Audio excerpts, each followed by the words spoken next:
Blockage কি এবং কেন হয়? দীর্ঘদিন কার্বোহাইড্রেটযুক্ত খাবার বা বাজে তেল অথবা অস্বাস্থ্যকর জীবনযাপনের কারণে লিভারে এলডিএল বা খারাপ চর্বি জমে যায়। এই জমানো চর্বি যখন শক্ত হয়ে ধমনীতে বসে যায় তখনই ব্লকেজ শুরু হয়। হার্টের রক্তনালীতে চর্বি জমে রক্ত চলাচল বন্ধ হয়ে যাওয়াকে হার্ট ব্লকেজ বলে।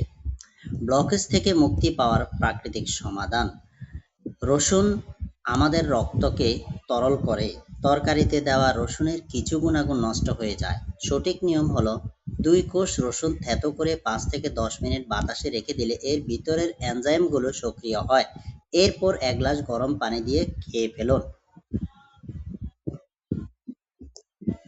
প্রতিদিন সকালে আদা থেতো করে রস খান।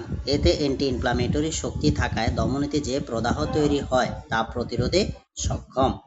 ফলো করুন, সঙ্গেই থাকুন।